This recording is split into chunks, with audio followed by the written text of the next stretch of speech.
In 1974, the United States Secretary of State flew to Saudi Arabia with a proposal that was not announced, not debated, and not voted on.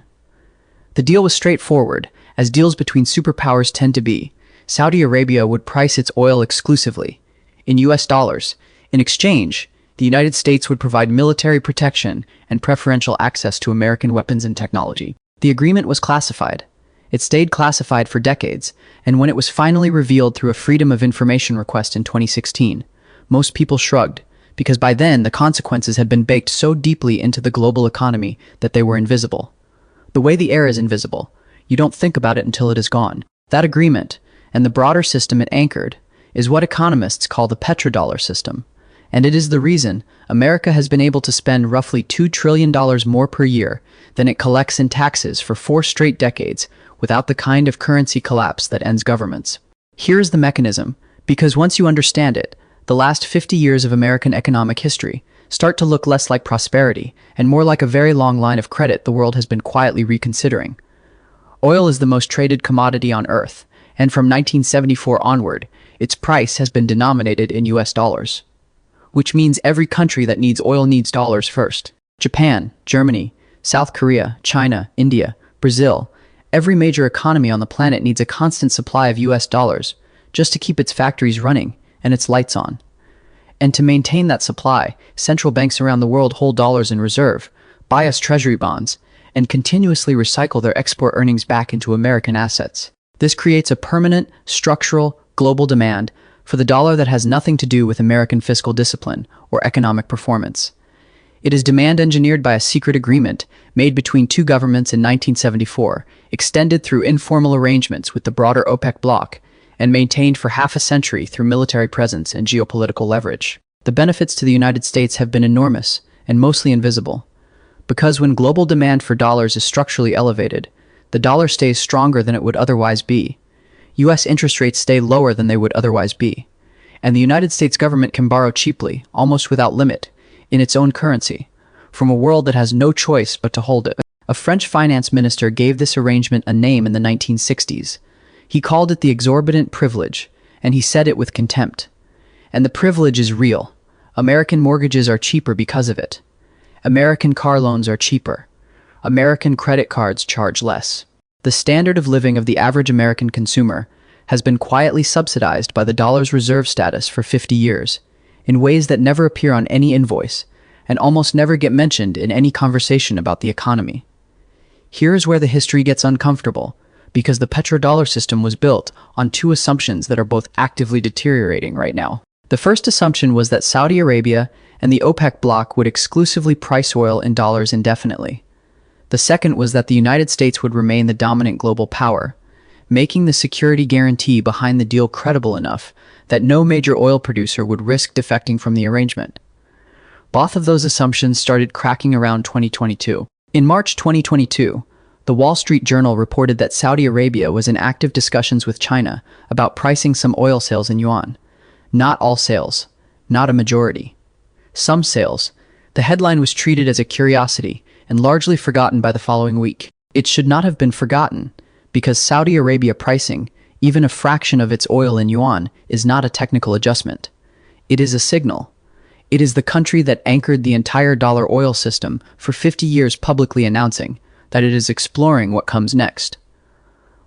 And Saudi Arabia is not alone in sending that signal. Russia began demanding payment in rubles for its energy exports in 2022.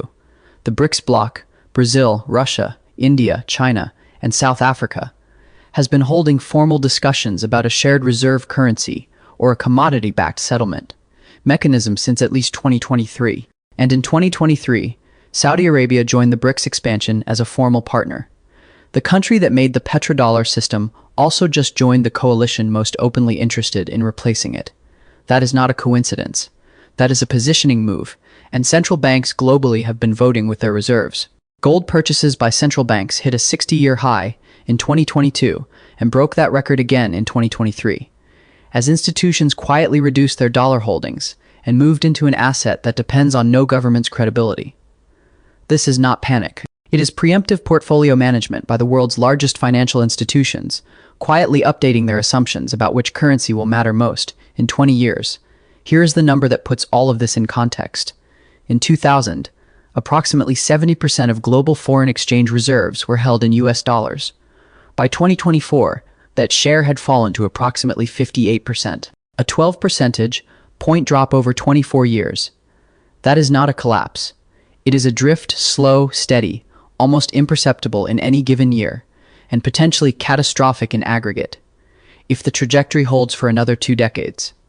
Because the math of reserve currency status is not linear, there is no gentle downslope where the dollar gradually becomes less important in an orderly, manageable way. Reserve currencies tend to hold dominant status until they don't. And the transition, when it happens faster than anyone predicted. The British pound was the world's dominant reserve currency through the 19th century and well into the 20th. It had anchored global trade for 100 years. Then between 1914 and 1956, 2 world wars and the Suez Crisis, the pound was replaced by the dollar in a matter of decades, with most of the real displacement happening in just a few catastrophic years. The dollar replaced the pound, not because Americans planned it, but because the balance of power shifted and reserve currency status followed. That is exactly what the current moment rhymes with. Here is the part that almost nobody is talking about. If the petrodollar system weakens meaningfully, not collapses overnight, but weakens, the structural demand for US dollars declines. And when structural demand declines, the dollar weakens. And when the dollar weakens, the cost of everything America imports rises: oil, electronics, clothing, food components, pharmaceuticals. The United States imports roughly $3 trillion in goods per year. A sustained 20% dollar depreciation would add approximately $600 billion in annual import costs to an economy already running deficits. That cost does not disappear into the atmosphere. It lands in prices, in grocery bills, in gas prices, in the cost of anything manufactured somewhere else and shipped to an American retailer. And simultaneously, the US government's ability to borrow cheaply would be constrained for the first time in 50 years, because the foreign buyers who recycled their dollar earnings into treasury bonds would be doing that less, or only at significantly higher required yields, which means interest payments on the national debt, already running at approximately $900 billion per year in 2024, would climb, consuming an ever larger share of the federal budget, leaving less for everything the government already struggles to fund. This is not a prediction, it is a description of the mechanics. The question is not whether these dynamics are real. They are. The question is how fast, and whether the political system is capable of responding before the adjustment becomes involuntary. Here is the uncomfortable truth. The average American standard of living has been partially underwritten by an arrangement most Americans have never heard of, negotiated in secret by 2 governments 50 years ago, maintained by military guarantees and geopolitical leverage, and now being quietly renegotiated by a world that has been running the same calculation and reaching a different conclusion. The petrodollar did not make America wealthy by itself, but it made American prosperity dramatically cheaper to maintain than it had any structural right to be. It let the government spend without the fiscal discipline that spending requires. It let consumers borrow at rates that did not fully reflect the risk of lending to a country running perpetual deficits. And it created 50 years of habits in government, in business, and in household finances, built on the quiet assumption that the arrangement would last forever, because it always had. The most expensive assumption in finance is always the same one. This time is permanent. So drop your take in the comments, because I want to know where you land. Do you think the petrodollar system has enough inertia left to outlast the current pressure from BRICS, from China, from Saudi hedging? Or do you think we are already past the point where the trajectory changes, and the question now is just how much of the adjustment the next generation pays for? Because one of those answers has very different implications for your portfolio, your mortgage rate, and your grocery bill than the other one. And the financial media is mostly not talking about it.